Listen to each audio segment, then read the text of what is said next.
projeto, mas você enxerga que existem outros desafios que acontece, que é comum para alinhar a questão do objetivo de negócio ali, porque às vezes o negócio chega e fala, meu, a gente precisa mudar esse indicador aqui e crescer. Então a gente precisa vender mais aqui esse produto, essa solução, e etc. Faz assim, faz assado, aí o design não, mas isso igual você está falando, mas isso não vai gerar valor para o usuário, porque ele não quer isso, e aí vira aquela guerra. Além dessa falta de conhecimento, você enxerga que existem outros desafios para fazer com que ah, os times se alinham ali e consiga ir de forma mais fluida, e que dica que você dá para, cara, vamos superar esse desafio, talvez por esse caminho pode ser uma possível solução, e tal. Boa. Cara, eu acho que o principal desafio talvez tenham dois. Um que seja a comunicação, porque as equipes falam línguas às vezes diferentes, então a necessidade até de ter uma liderança, e não somente um gestor, pode ser uma liderança funcional ali que consiga fazer essa tradução. Então a forma de se comunicar e conseguir todo mundo falar a mesma língua, e não falar um inglês, outro português, e as pessoas não conseguirem se entender ou entender pouco. Isso passa, e eu acho que é outra questão muito relevante que eu sinto quando é uma questão. Eu vou ver o tempo, e até vou chamar de ansiedade aqui. Times de negócio, por estarem sendo cobrados, entre aspas, do resultado financeiro quanto antes de alguma coisa, tendem a ter uma sensação, uma necessidade de aceleração e de entrega mais rápida maior do que as equipes que estão pensando sobre a ótica do usuário. E não tem nada de errado nisso. Eu acho que, pelo contrário, inclusive é esse caminho do meio que vai ser importante, porque senão a gente pode correr, voltando ao ponto do curso lá, pode correr muito rápido para entregar um negócio que não vai ter valor nenhum, ou também pode demorar tanto tempo para entregar que você perdeu o time to market ali de conseguir fazer. Então, a beleza, de novo, está em conseguir conectar essas duas disciplinas, reduzindo a elas, porque tem 350 mil outras possíveis, mas é para conseguir pensar no tempo ótimo, na abordagem ótima, considerando os objetivos de negócio que acabam sendo sempre os primários do ponto de vista no mundo corporativo, né? Falando aqui temos claramente um objetivo de orçamento anual, e de expectativas de trimestre, e logo como é que a gente organiza isso? Então tem um time box bem definido, mas não dá para ser na ansiedade. E eu acho que aqui é um dos times que tem uma disciplina mais técnica e mais conceitual, precisam entrar para ajudar. E, de novo, com a comunicação correta dos dois lados, né? E a empatia. E tem um ponto que a gente na empresa faz muito,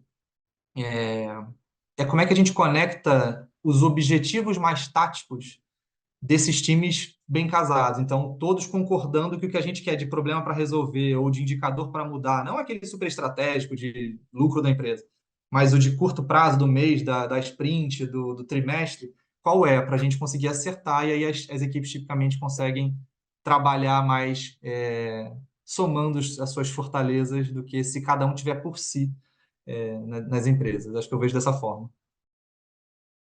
Pô, bacana isso daí, né? Porque você trouxe muito da soft skills, que é algo que eu bato muito aqui com a galera com relação a isso. Eu falo, cara, é importante sim a parte técnica, a gente não é para deixar de lado, né? Às vezes eu até falo, a galera fala, então não vou estudar Figma. Não, estuda Figma, seja bom em Figma, mas aprenda, igual você falou aí, cara, ser flexível, saber se comunicar, entender a outra pessoa, ter empatia.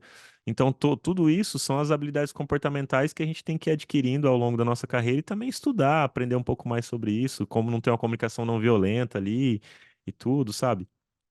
Então foi muito legal esse ponto que você trouxe, porque você trouxe a Boa. ótica ali de soft skills, né? Você não falou, cara, aprende um curso tal, cara, olha, seja assim, vamos nos comunicar melhor, vamos nos alinhar melhor aqui as coisas, e porque acontece, né? Eu também gosto, eu prefiro que tudo fosse redondinho, tudo linear, nossa, seria maravilhoso. Mas a gente sabe que vai ter momentos que a gente vai ter que acelerar, vai ter que, porque às vezes vem um top-down realmente que a gente tem que acatar ali, fazer é o melhor dos mundos? A gente sabe que não é.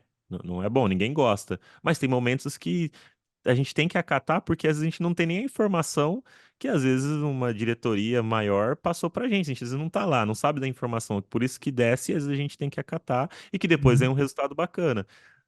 Sempre. Claro, é discutível. Às vezes vai lá, você traz um outro ponto que às vezes a pessoa não estava vendo, acaba mudando aquele top-down.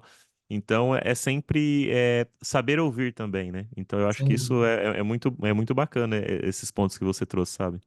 Ô, Luan, eu acho que tem até um ponto, você estava falando que eu estava pensando, tem um lado, claro que a liderança e a estrutura tem que permitir isso, e eu acho que isso é um desafio de quem está no papel de liderança fazer, mas muitas vezes as decisões não são bem tomadas porque também alguém não levantou a mão na hora e falar, putz, pensa sobre essa ótica. Então aqui fica um convite de grupos de design que estão espalhados pelas empresas por aí.